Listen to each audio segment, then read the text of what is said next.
6 p.m. Christmas Eve, 2008. It was the last hour of the last day that it was possible. We would have gone bankrupt 2 days after Christmas otherwise.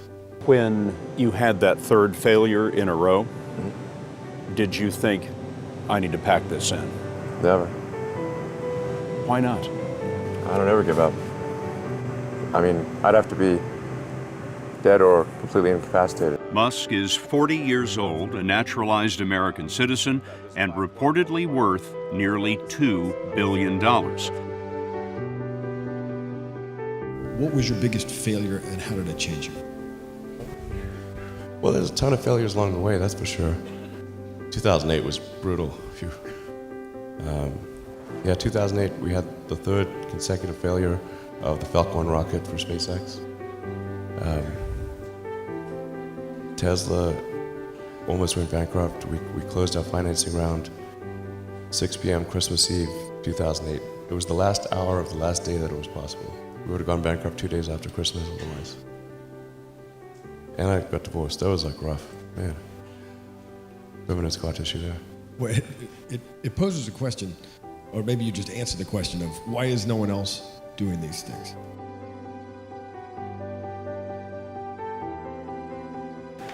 What's your pain threshold? Yeah. Well, if it's real high. Why even begin? When something is important enough, you do it even though the odds are not in your favor. How much of your personal fortune have you poured into this? $100 million. $100 million Yes. into something that you did not believe would work at the beginning. Yes. And one of the most difficult choices I have ever faced in life was in 2008. I think I had maybe $30 million left, or $30 or $40 million left in 2008. And I had two choices.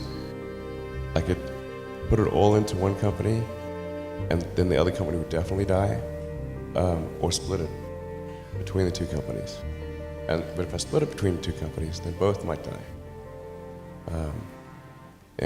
When you put your blood, sweat, and tears into creating something, building something, it's like a child.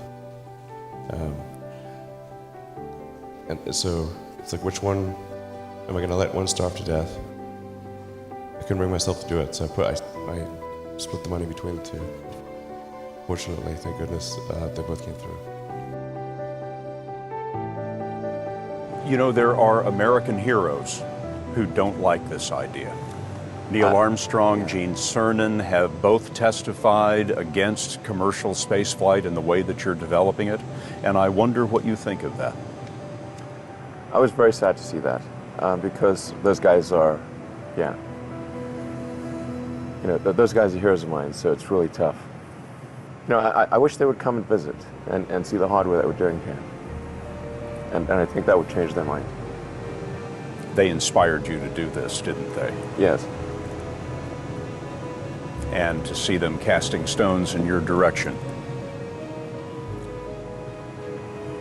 It's difficult. Did you expect them to cheer you on? So they're hoping they would. A lot of people want to know, you're managing 3 or 4 companies now, each of them trying to do something revolutionary, each of them challenging a business that has historically been regarded as impossible to challenge or disrupt. How do you prioritize? I think that a lot of times people think like creating a company is going to be fun. I would say it's not. It's really not that fun. I mean, there are periods of fun. Starting a business, I'd say number one is have a high pain threshold. That's it. There's a friend of mine who's got a good saying, which is that starting a company is like eating glass and staring into the abyss. Okay, that's generally what happens, because when you first start a company, there's lots of optimism and things are great, and then so happiness at first is high. Then you encounter all sorts of issues, and happiness will steadily decline, and then you'll go through a whole world of hurt.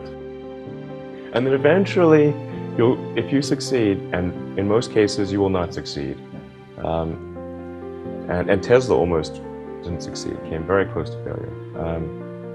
Then if you succeed, then after a long time you will finally get back to happiness.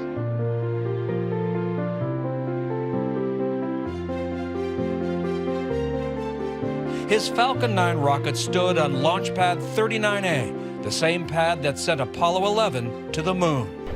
5, 4, 3, 2, 1, 0. Ignition, liftoff. Semper Fi, aim high. Go Falcon, go Dragon.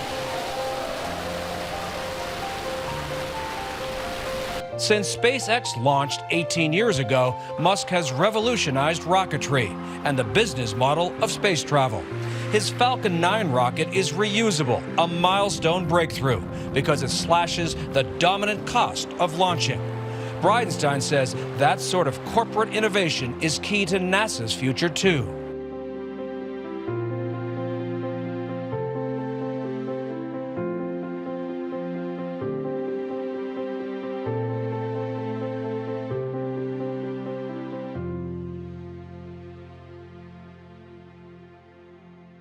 Life cannot just be about solving one miserable problem after another. That can't be the only thing. There need to be things that inspire you, that make you glad to wake up in the morning and be part of humanity. That's why we did this. This guy called Tsiolkovsky, one of the early Russian rocket scientists, the great saying, "Earth is the cradle of humanity, but you cannot stay in the cradle forever." It is time to go forth, become a star-faring civilization, be out there among the stars, expand the scope and scale of human consciousness. I find that incredibly exciting. That makes me glad to be alive. I hope you feel the same way.